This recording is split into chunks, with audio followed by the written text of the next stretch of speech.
My husband's betrayal, my daughter's deception. Was my reaction justified? I'm Hannah, and my life imploded in a way I never saw coming. Imagine discovering that the people you trusted most were secretly aligned against you. Their betrayal, carefully orchestrated dance of deceit. It all started innocently enough, a misplaced receipt, but the unraveling that followed left me reeling, questioning everything I thought I knew. I met John in college, and it felt like destiny. He was everything I thought I wanted, charming, funny, and with a drive that matched my own. We married soon after graduation and dove headfirst into building our life. When our daughter, Sophie, arrived, my world was complete. I was determined to give her every advantage, instilling in her a strong work ethic and a belief in the power of knowledge. Study hard and you'll go far, I'd always tell her. John, on the other hand, had a more relaxed approach, showering Sophie with gifts and telling me to let her be a kid. It bothered me, but I figured we balanced each other out. As Sophie grew older, it became clear she gravitated toward her father. I bit my tongue, hoping she'd understand my strictness came from love when she was older. Even at 17, Sophie remained firmly in her father's camp. Despite these minor frustrations, I had a successful career, a respected clinic,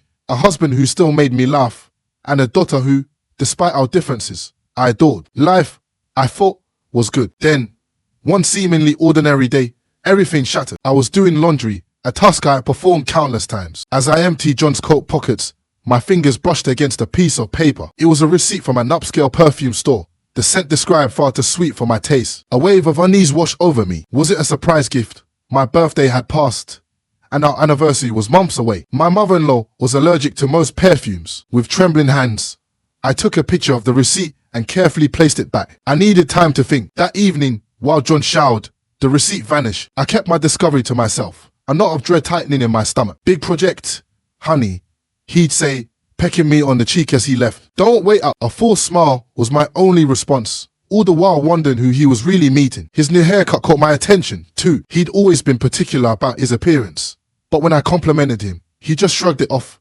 saying he was trying something new. The weekend fishing trips were the worst. Every other Saturday, he'd load up his gear and head out, claiming he was meeting his buddies. The fish are really biting lately, he'd say with a grin. I'd watch him drive away, wondering if he even owned a fishing rod anymore. Before finding that receipt, I hadn't connected these dots. Now, the thought I had been desperately avoiding burst to the surface.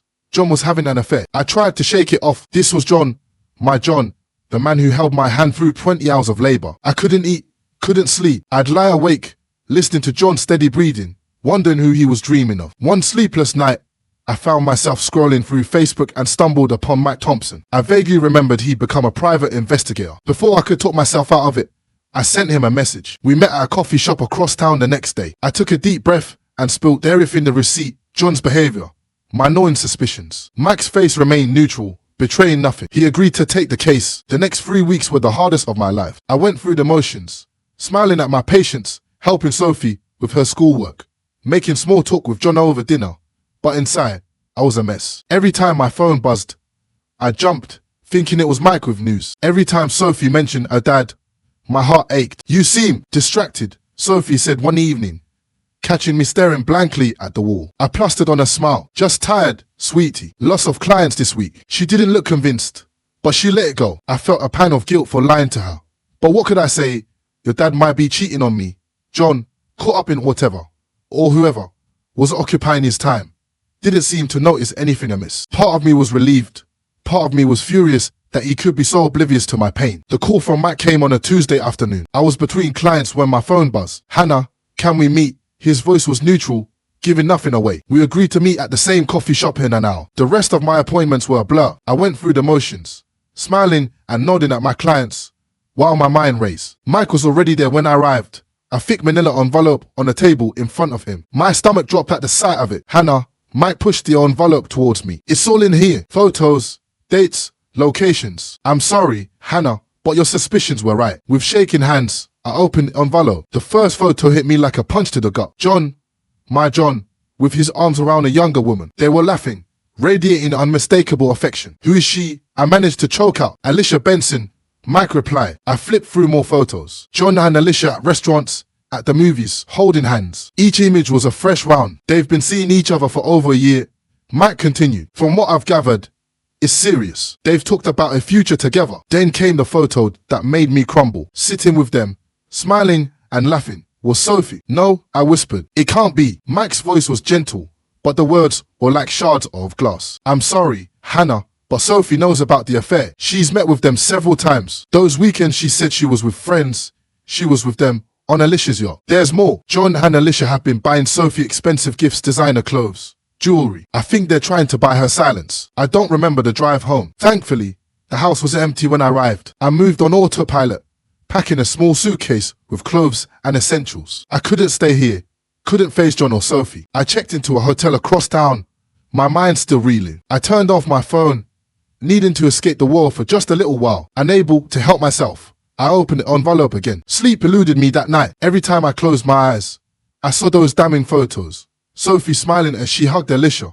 John's arm around them both. My anger, which had started as a slow simmer, began to boil over. For years, I'd been the understanding one, the peacemaker, the one who bent over backward to keep everyone happy. I was done with that. My eyes fell on my laptop. Without really thinking, I opened it and logged it into my bank account. For years, I'd been putting money away for Sophie's college education, determined to give her the best possible start in life. It was my way of showing love, even when she pushed me away. Now, looking at that balance, all I could think about was how Sophie had betrayed me, how she'd lied to my face, spent time with that woman, and accepted her gifts. My daughter, who I had sacrificed so much for, had stabbed me in the back. Suddenly, a memory surfaced.